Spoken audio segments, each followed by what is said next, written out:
जो बात एजाज ने की कि उनके पास ये इख्तियार मौजूद था और उन्होंने वो एक्सरसाइज नहीं किया, मेरे ख्याल से आजम नज़ीर तारड़ साहब जिन्होंने इलेक्शन एक्ट में तरमीम की थी और उसके बाद उन्होंने ये वाजे किया था कि जो मौजूदा सूरत हाल है उस पर इलेक्शन एक्ट का इतलाक नहीं होगा बल्कि आर्टिकल 48(5) का होगा। ये उन्होंने फ्लोर ऑफ द हाउस भी कहा था। हमारे प्रोग्राम में हमने स्पेसिफिकली उनसे पूछा था, उस वक्त हुकूमत थी पीडीएम की, कि अगर आप वक्त से पहले असेंबली तहलील करते हैं on the advice of prime minister, president उसको अप्रूव करते हैं, तो फिर डेट कौन देगा? इलेक्शन कमीशन देगा जो अमेंडमेंट भी है उसके तहत, या आइन जो कहता है 48(5)? तो उन्होंने कहा बिल्कुल 48(5) आइन ही देगा, क्योंकि हमने सिर्फ इलेक्शन एक्ट में तरमीम करके वो गैप फिल किया है, जैसे कि सूरत पंजाब में डेवलप हो गई थी जहां पे गवर्नर ने असेंबली तहलील नहीं की थी और ऑटोमेटिकली असेंबली 48 घंटे बाद तहलील हो गई थी। तो उन्होंने कहा वो गैप फिल करने के लिए हमने इलेक्शन एक्ट में तरमीम की है, लेकिन जो मौजूदा सूरत हाल में उसमें लॉ मिनिस्टर उस वक्त के जिन्होंने ये खुद अमेंड करके इसको पेश किया था,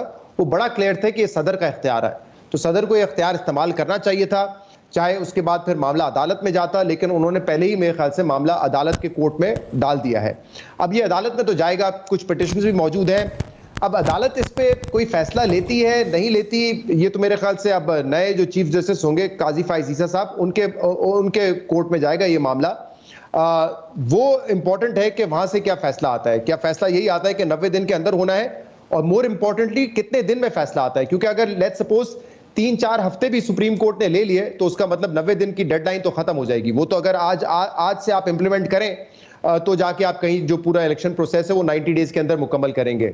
लेकिन अलीना, अगर लेट्स सपोज सुप्रीम कोर्ट कोई जल्दी फैसला दे भी देता है कि ये इलेक्शन 90 दिन के अंदर होने चाहिए, और काजी फाइज ईसा साहब फुल कोर्ट, पता नहीं फुल कोर्ट बनाते हैं, लेकिन काजी फाइज ईसा साहब भी अगर ये फैसला दे देते हैं, मेरे ख्याल से उस पर अमल दरामद नहीं होगा, क्योंकि ये फैसला हो चुका है।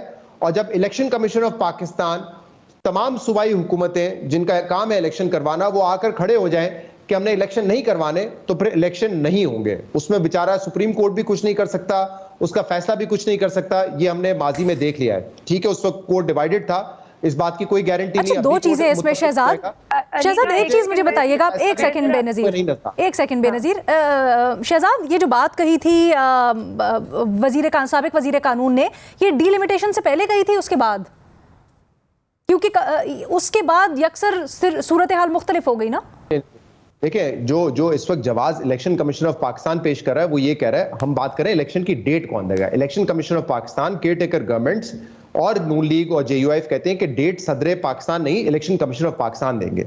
मैं ये कह रहा हूं, आजम नज़ीर तारड़ ने कहा था कि डेट देने का इख्तियार अब भी सदर पाकिस्तान का है मौजूदा सूरत हाल में। अच्छा, वो डीलिमिटेशन वाली एक और बहस है। डीलिमिटेशन में भी मैं आपको बता दूं, आइन ये नहीं कहता कि सेंसस के बाद डीलिमिटेशन लाजमी है।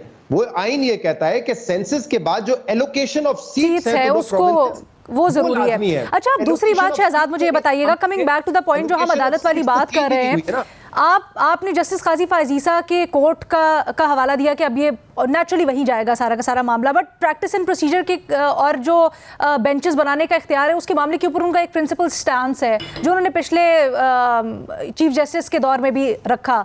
क्या आपको लगता है पहले वो उस चीज़ को एड्रेस करेंगे और फिर बाद में केसेस को टेकअप करेंगे, तो ये मामला तो बहुत लंबा खिंच जाएगा फिर? वो तो it can be a matter of day. जितनी जल्दी आपने स्टे ऑर्डर दिया था, आप कहें स्टे ऑर्डर हम खारिज करते हैं, हाँ। और जो आप बड़ा बेंच बना के वो आप कर सकते हैं, मेरे ख्याल से स्टे ऑर्डर खारिज कर सकते हैं, और आप कहेंगे कि ये आइन तो बना ही नहीं था तो उसको रोका क्यों जाए, आइन बन जाए इसके बाद हम देखते हैं, कानून बन जाए उसके बाद हम देखते हैं। क्योंकि आपको याद होगा ना, प्रेसिडेंट के दस्तखत से पहले इसको सस्पेंड किया था। मेरे ख्याल से वो तो इतना टाइम टेकिंग नहीं होगा। जितना टाइम टेकिंग होगा, मुझे लगता है कि अगर ये मामला कोर्ट में जाएगा तो 90 डेज के अंदर तो इलेक्शन होते हुए नजर नहीं आ रहे। If it goes to the court, 2-3 हफ्ते तो लेगा ना कम से कम सबकी बात सुनने के बाद।